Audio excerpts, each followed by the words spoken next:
Bonjour and welcome to a new unboxing video. And today I've got something a bit different. I mean, I've got this big box that's arrived, and I'm going to open it while we're talking so that we can do things a bit faster.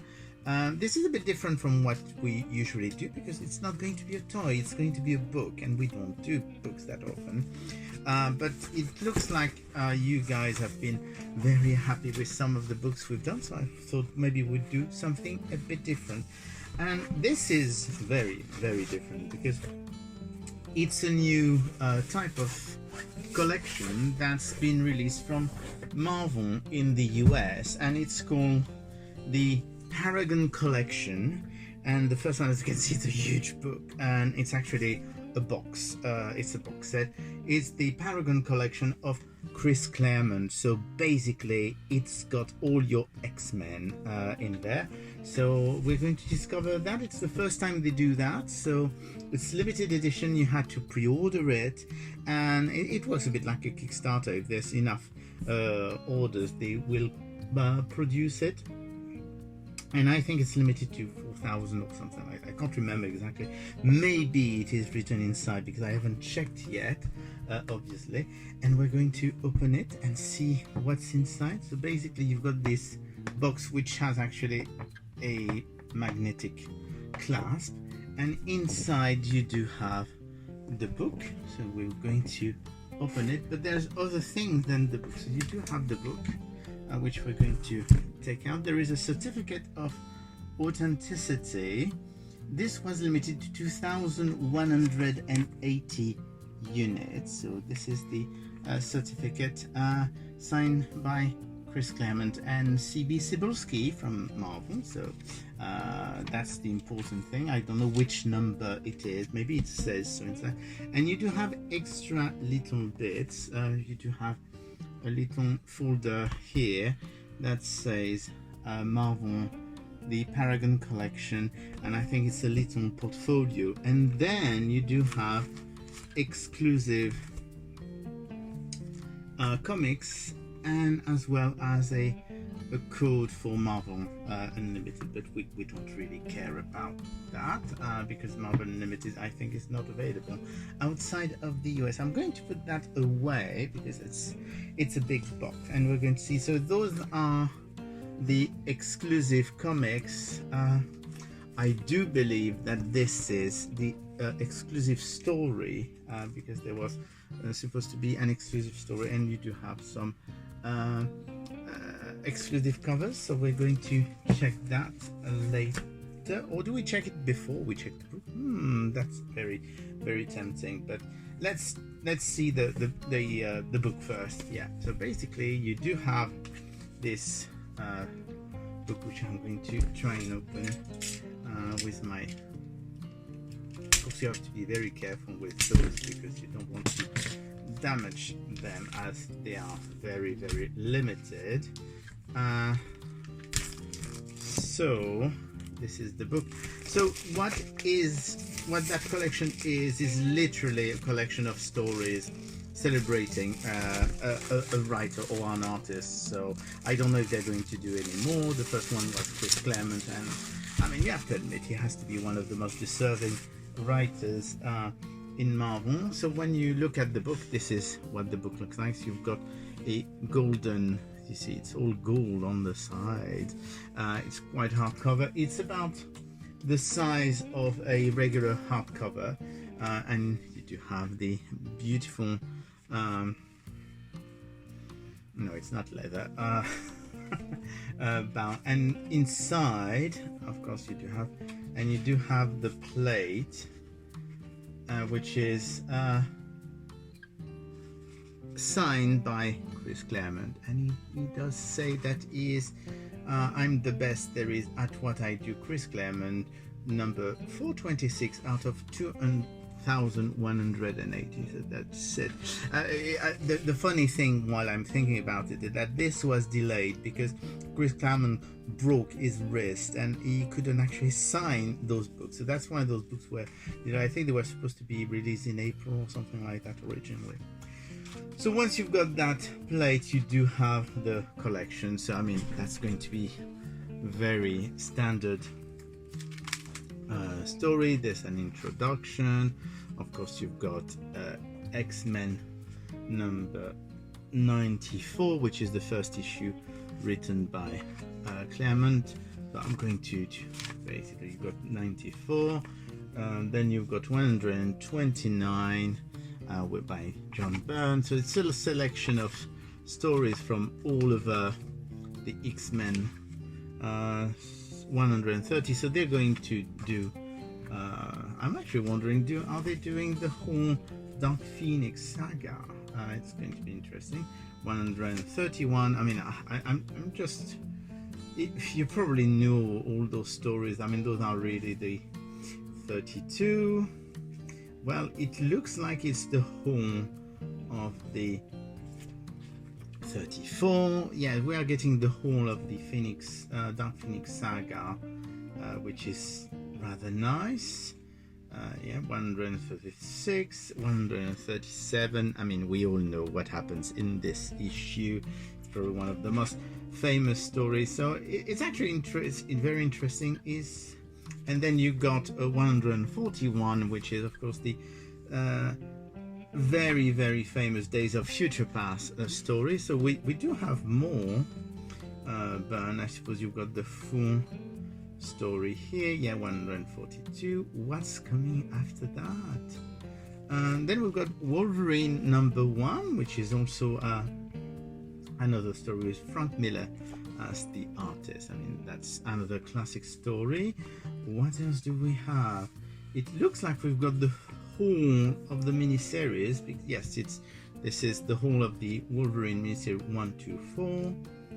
Yes, that is number 4. So that's very good selection so far. What else do we have? We do have 268, which is the first the World War II story with Black Widow and Wolverine, which is a very odd one with Jim Lee as an artist. And then of course it is X-Men 1, which is the last big story that Chris Claremont did for X-Men. And then we do have a new story which is completely exclusive, called it's number 140.5, as they say. See, and basically it's a new story by Claremont and with Salvador Larroca, and it's the prelude to Echoes of the Future, Days of the Future Past. So it's a very, very nice. I mean, that's very interesting because this is only available in this collection as far as I know. So I don't even know what the story is about. It looks like, though, we do have some Phoenix action in that. And what else do we have? So that's the stories. We've got the script for X-Men 141, so which is Days of the Future Past. You do have the full script. What else do we have? Claremont commentary. Basically, it's Chris Claremont, talking about the stories that are in this book and why they are in this book. So a very, very, very nice book, and we still have the extra bits.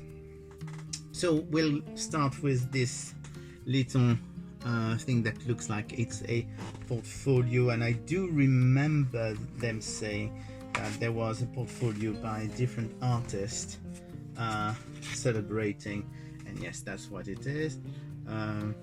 So we do have, like, this is this looks like Salvador Larroca, and then we do have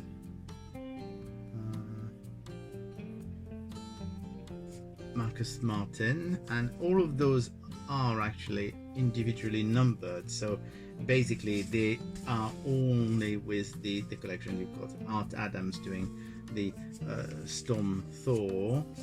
We do have, that's Phil Noto doing Phoenix, and all of those are individually numbered. So they are in that's better this way for the Kevin Nolan. Or is it Joe Quesada? No, it's Joe Quesada. I thought it was Kevin Nolan for a second. It does look a bit like Kevin Nolan. And then we do have a Philip Tan, which is a very, very busy thing, still with the number. And here you go. So everything is numbered the same number as the book, which is actually nice because it really means that each of those books have been dealt with separately and not, a rushed thing. Then we do have those which are the I suppose those are just variant covers that we're going to work out. So you do have X-Men 13 variant edition. You do have the X-Men logo in the back, and X-Men 13. It's X of Sword.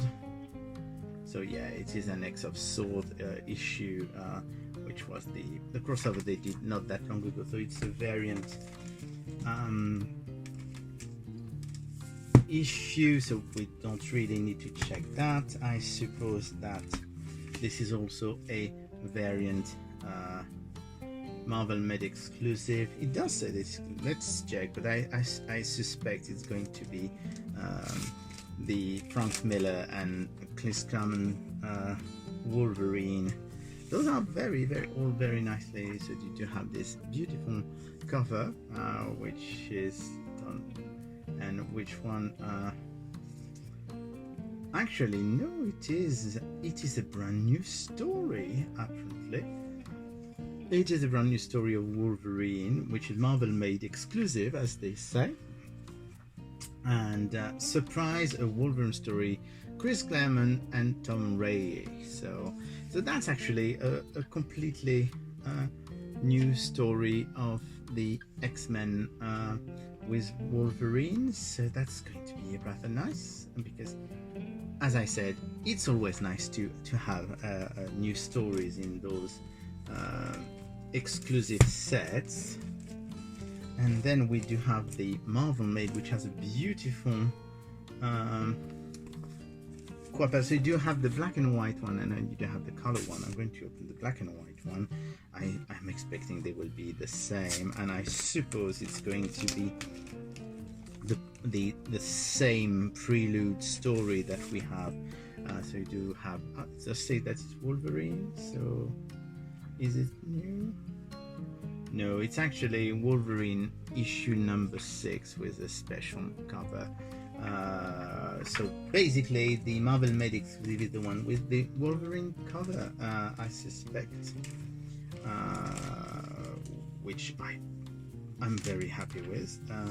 So that's 2 exclusive stories that we've got, and I guess, as they say, that's about it, because I'm pretty sure this is going to be.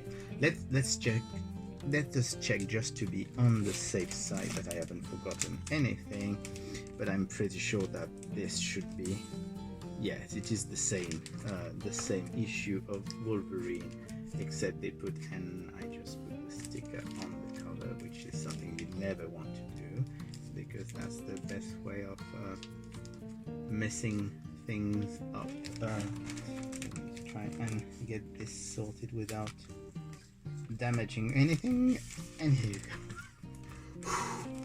So here you go, that's the Paragon edition of Marvel Paragon Collection, Chris Claremont. So you do have this big box set which contains all those variant covers, plus the numbered portfolio, plus the numbered book, which has another extra story. So there you go. I think that for a first one it's actually pretty good.